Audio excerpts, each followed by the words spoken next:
Welcome back to CIA Declassified. The year is 1948. The Caribbean is simmering. The Cold War is no longer a distant European abstract. It is a humid, lived reality in the Western Hemisphere. The setting is the Dominican Republic, ruled with an iron fist by the dictator Rafael Trujillo. While the world focused on the Berlin airlift, the newly formed Central Intelligence Agency was obsessed with containment. They feared that the Caribbean was a soft underbelly ripe for communist infiltration, or, conversely, that brutal dictatorships would spark a revolution the U.S. couldn't control. The agency needed a stay-behind network, a secret army of local assets who could provide intelligence or launch a resistance if the government collapsed or pivoted against American interests. This was the era of Operation Banana. How did this operation get its name? The name Banana was a geographic cryptonym. During the late 1940s, the agency's Office of Special Operations frequently used agricultural and fruit-based code names for missions in Central America and the Caribbean. The name was a direct, if somewhat dismissive, reference to the Banana Republic status of the region's economies. It was meant to be mundane, sounding more like a fruit trade shipment than a paramilitary infiltration of a sovereign nation. Operation Banana was the agency's early attempt to master the stay-behind protocol. Operation Banana was a CIA-led mission to recruit, train, and cache weapons for a network of Dominican dissidents to act as a pro-U.S. force. A quote from a declassified 1949 evaluation. The security of the Banana assets was compromised not by enemy brilliance, but by the inability of recruited locals to maintain the silence required of a clandestine cell. End quote. Records show that the agency attempted to smuggle M1 carbines into the country inside crates marked as industrial machinery. Documentation confirms the operation was hampered by the Trujillo's brutal secret police, who had infiltrated the dissident groups before the CIA even arrived. The mission utilized dead drops in the sugarcane fields outside Santo Domingo that were often discovered by local workers. A quote from a declassified field officer's report: "We were trying to run a sophisticated European-style stay-behind net in a country where everyone knows their neighbor's business and the secret police are on every corner." End quote. Logs indicate that the CIA spent over $50,000, a massive sum in 1948, on pocket money to buy the loyalty of Dominican military captains. Technical files reveal the operation used one-time pads for encryption that the local agents found too difficult to use, leading them to send messages in plain text. Records prove that the agency recruited members of the Caribbean Legion, a group of democratic revolutionaries, to lead the Banana cells. The program established a safe house in Puerto Rico to train Dominican exiles in sabotage and radio operation. Documentation confirms that the operation was shut down in 1950 after Trujillo personally complained to the U.S. ambassador about interference. Internal ledgers confirm the agency lost track of 3 weapon caches that are believed to have remained buried in the Dominican jungle for decades. Records indicate that the failed network's data was later used to build the more successful and deadly operations against Trujillo in 1961. The initiative utilized ink deserters, invisible ink that would fade forever after 1 hour, to prevent the secret police from reading seized letters. Records show that the CIA used a front company involving fruit exports to cover the travel of case officers into Ciudad Trujillo. Internal files reveal the operation attempted to use high-altitude balloons to drop propaganda leaflets, but the wind blew them into the ocean. Documentation shows the program identified that stay-behind networks require a stay-behind culture, something the Dominican resistance lacked. Logs prove that at least 4 Banana agents were captured and executed by the regime before the agency could exfiltrate them. Technical manuals confirm the use of sub-miniature transmitters that were hidden inside hollowed-out tropical fruit during transport. The agency concluded that the human intelligence gathered during Banana was 90% fabricated by agents looking for a paycheck Internal memos show the operation paved the way for the creation of the CIA's Western Hemisphere Division. Records prove that the operation's failure led to a total rewrite of the agency's paramilitary training manual. Operation Banana was one of the first missions authorized under the National Security Act of 1947. The agency utilized sterile weapons, firearms with no serial numbers, to ensure the U.S. could maintain plausible deniability if the caches were found. Coded communications were broadcast over shortwave radio stations under the guise of weather reports for Caribbean sailors.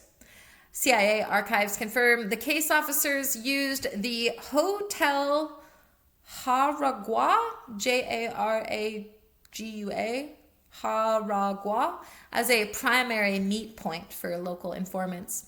The operation attempted to recruit members of the Dominican labor unions before realizing the unions were heavily monitored by Trujillo's informants. A declassified 1952 memo reveals that the agency considered using magnetic limpet mines to disable Trujillo's personal yacht. The operation relied on a network of amateur ham radio operators to relay signals back to the station in Miami. Records show the agency created a fake commercial airline, Caribbean Air Transport, to move personnel in and out of the region undetected. Declassified project logs show that the agency issued Browning high-power pistols to the Corps stay-behind leaders as a status symbol of American backing. The CIA utilized a secret facility in the Florida Keys to simulate the Dominican beach landings for the primary paramilitary trainers. Historical files confirm that over 2,000 pounds of high-calorie emergency rations were buried alongside the weapon caches for long-term survival. The agency mapped the entire Dominican power grid in 1949 to identify the exact transformers required for a total industrial blackout. Internal reports prove that the CIA used black market tobacco as a form of untraceable currency to pay off local border guards.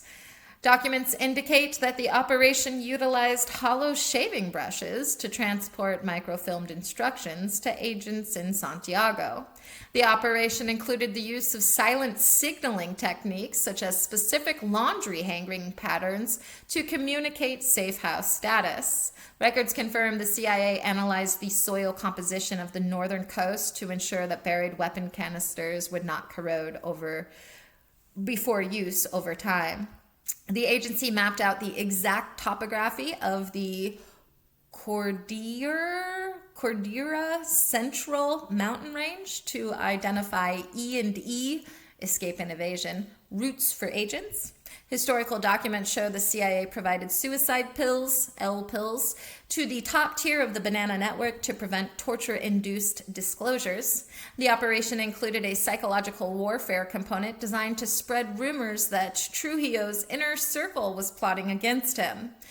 Declassified 1948 memo, a quote, "The Dominican operative exhibits a high degree of enthusiasm, but a dangerous lack of tradecraft discipline." End quote. Records prove the CIA used the New York Times as a benchmark for measuring the impact of their black propaganda campaigns in the region. Documentation confirms that the CIA trained Dominican assets in the use of C3 plastic explosives, which were easier to hide than the bulkier TNT. Internal memos reveal the agency struggled with currency inflation because their influx of American dollars were so high that it alerted local banks. The agency utilized a network of sister stations across the Caribbean to ensure that a radio failure in one cell wouldn't go unnoticed. A declassified quote from a field agent report, "Trujillo's secret police aren't just efficient, they are omnipresent. They know the price of bread in every kitchen." End quote. Records show that the CIA attempted to infiltrate the Dominican Air Force to facilitate a friendly extraction during a coup. The operation involved the use of microdots, photographic reductions of documents no larger than a period on a page. Agency records prove that Banana utilized dead letter boxes located inside of Catholic churches to bypass police surveillance. The CIA coordinated with the FBI to monitor Dominican exiles living in Washington Heights, New York. Documents show the agency developed a specialized tropical-grade coating for their radios to prevent the humidity from shorting out the circuitry. The operation included the distribution of clandestine broadsheet newspapers printed on thin, edible rice paper. A quote from a declassified 1949 summary: "The banana program has provided more intelligence on our own bureaucratic failings than it has on the enemy." End quote. Logs prove that the CIA used a tobacco company front to buy land for a secret training base that was never fully utilized. Documentation confirms the agency maintained a burn bag on every mission, ready to incinerate all evidence of U.S. involvement within seconds. In the declassified files for Operation Banana, the heaviest redactions occur in the section labeled Summary of Personnel Compromise 1949. According to the FOIA database at the George Washington University, these pages are almost entirely blacked out.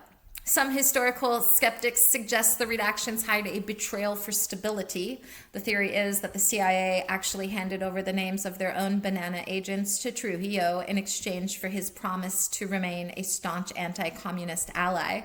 They believe the black ink hides the Judas list of agents the U.S. sacrificed to keep the Caribbean stable. There is a persistent whisper that the redactions cover a crop destruction test. This theory suggests the operation wasn't about agents at all, but about testing a fungal pathogen designed to kill banana crops, a form of economic sabotage. They claim the redactions hide the results of a biological strike that caused the Dominican famine of 1950. Certain researchers believe the redactions hide the gold flight. The theory posits that the agency used the banana network to smuggle gold out of South America and into the U.S. Treasury. They believe the black blocks hide the serial numbers of bars that were moved through the Dominican Republic under the guise of weapon shipments. Within the niche circles of Cold War esoterica, a bizarre theory persists regarding Project Mimic. It suggests that the redactions hide a failed attempt to replace one of Trujillo's most trusted advisors with a CIA-trained lookalike who had undergone extensive plastic surgery. The theory claims the advisor was abducted during a visit to the U.S., but the double was found out within 48 hours because he didn't know the advisor's childhood nickname, leading to a silent massacre that the U.S. still hides today. Was Operation Banana a success? Tactically, it was a clattering failure. It failed to establish a secure network and resulted in the capture of key assets. Strategically, it was a painful lesson. The operation was a success only in the sense that it exposed the agency's naivety in Caribbean politics. The success of Banana is found in its failure analysis. It successfully taught the agency that you cannot export a resistance. It must be homegrown. The agency successfully identified the limits of front companies in a police state. However, the program's failure was also its future foundation. It successfully provided the blueprints for the Bay of Pigs, even if those lessons were ignored. It successfully proved that stay-behind networks are only as strong as their weakest link. The mission was a total success in mapping the Dominican order of battle. It successfully identified the high-ranking secret police officers who would later become agency assets. Ultimately, it was a success because it forced the CIA to modernize its field communications. The program successfully demonstrated the need for secure exfiltration routes. It successfully turned the Caribbean into a clandestine laboratory for Cold War tactics. The operation was a success in terms of defining the clandestine service identity. It successfully alerted the White House to the instability of the Trujillo regime. Furthermore, it successfully proved that money cannot buy a revolution. This mission was a success because it prevented the agency from attempting a similar, larger-scale failure in Cuba during the same period. It was a success because it taught the CIA how to fail small before they failed big. The data gleaned from this failure was so comprehensive it became the primary textbook for the Office of Training for a generation. It successfully confirmed that urban centers are far more difficult to hold than rural jungle readouts. The operation was a success in identifying that high-level infiltration requires deep cultural immersion rather than just technical skill. It successfully mapped the specific social fractures in the Dominican elite that the U.S. would exploit a decade later. In the final account, Banana was a success because it bloomed into a more sophisticated understanding of the Latin American psyche. As far as technological and operational breakthroughs are concerned, the island in the dark resulted in breakthroughs that define modern intelligence operations today, such as cellular network segmentation. The failure of Banana's interconnected cells led to the modern need-to-know cell structure used by special forces and intelligence units globally. Invisible ink refinement. The ink deserters used in the Dominican Republic evolved into modern stenography where digital information is hidden within images and files. High altitude airdrop accuracy. The failed leaflet drops led to the development of modern GPS guided cargo parachutes used by the military today. Psychological asset screening. The fabrication of intel by Banana agents led to the creation of modern polygraph and psychological profiling protocols used to vet foreign informants. Operation Banana reminds us that the best laid plans often rot in the heat of reality. The Island in the Dark proved that in the world of intelligence, a failure is just a secret success in disguise. The buried weapons of the 1940s became the case studies for the field officers of the 1960s, and the ghost of the Banana Network still haunt the archives of the agency. We are still living in the world shaped by these early missteps. Every secure communication protocol is a reaction to the plain text disasters of the past. The story of Banana is a story of the agency learning to crawl before it could run through the jungles of the Cold War.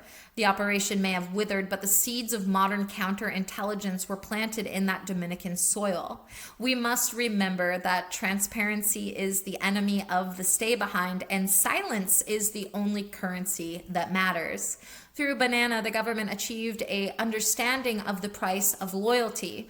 The mission failed, but the lesson survived.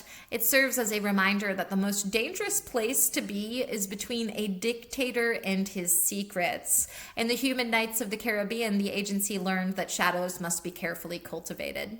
This tropical tragedy ensured that future networks would be built on harder truths. The Banana files may be blacked out, but the history of the Island in the Dark is written in the survival of the agency itself. Their early failures were the price paid for their later expertise. This operation marked the end of the agency's amateur hour and the beginning of its status as a global superpower in the realm of intelligence. The legacy of those who disappeared into Trujillo's prisons remains a silent warning to every officer who steps into a foreign field. Every modern operation that utilizes local assets owes its survival to the mistakes made under the Caribbean sun. The silence of the dead drops in 1948 echoes in the secure halls of Langley today. Thanks for listening. Stay safe. And remember, the jungle has ears. Join us next time as we examine J.G. Byrne. In the heart of North Vietnam, the agency targeted the gears of war. We'll uncover the facts behind J.G. Byrne, the sabotage operations directed at hostile industrial infrastructure. It was a game of mechanical mayhem, deep penetration, and the silent war to grind an empire to a halt. Join us next time for the gears of war. In the meantime, I'll see you in the archives.